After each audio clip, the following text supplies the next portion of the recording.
12 games to go, 36 points available in the quest for Premier League survival. We're all set to journey past the Juan Pablo Angel of the North, as we like to call it, Newcastle United, the home of Anton Deck.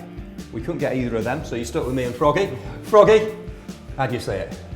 It's not a game I fear, because you put the two sets of players together. How many of their players would you have in our team? And I'm guessing other than Sissoko, maybe one other, not many. So we have got the players capable of going and winning games. I say 12 games left. I think 3 or 4 games, victories, with a couple of draws in between. I think we'll see us safe. There's so much on the line here. It's tense, but it is going to be exciting. And you'd have to hope the lads have the character to do it under a new manager, because they've been there before. Yeah. And Tim Sherwood, positive influence, hopefully you can get them best out of them. But the way the league's panning out, because of all the teams and how none of them are winning games. You know, you look at our form.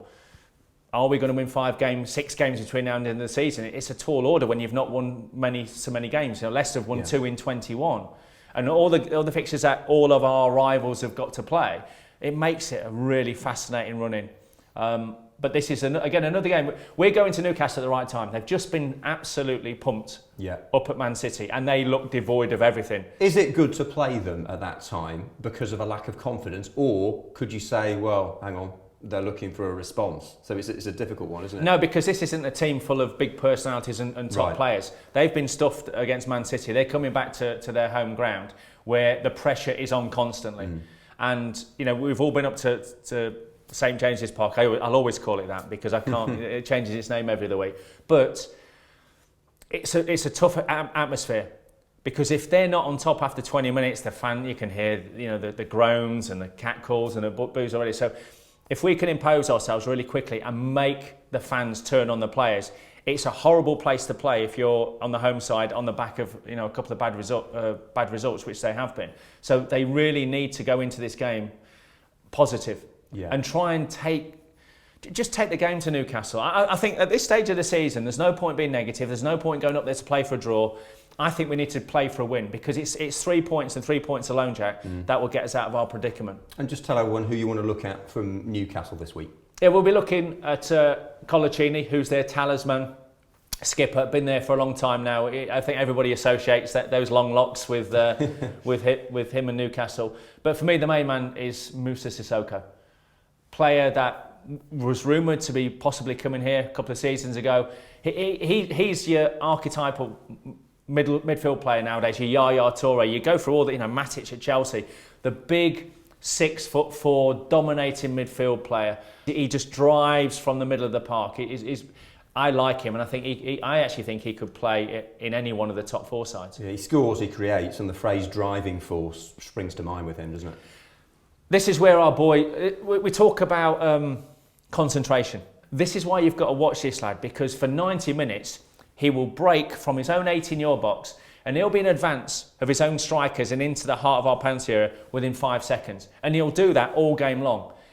Now, we've got to have somebody with the mental strength, the fitness to stay with this lad, because he will be our biggest danger. They're losing Colback, he's suspended. Yeah.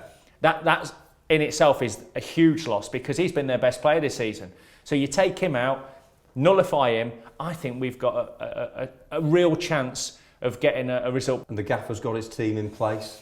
Great to have Kevin McDonald back at the club. Mark Robson, first team coach. Tony Parks has come in as the goalkeeping coach as well. I think McDonald's a masterstroke, because he was so highly respected here the first time.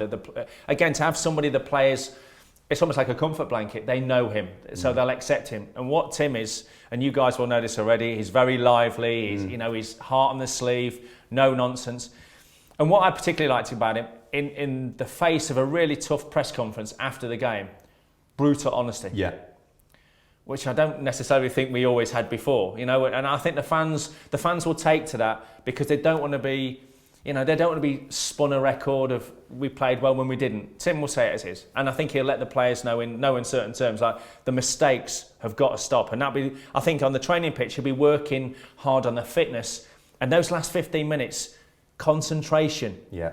Really important, Jack. That's great. The holiday tam is disappearing already. I was going for the David Dickinson Big Bang. Oh, well, yeah, absolutely. Staying with the Anton Deck theme, let's see if Villa have got talent in a vital contest. More analysis and the thoughts of Brad Guzan over on AVTV in our pre-match show.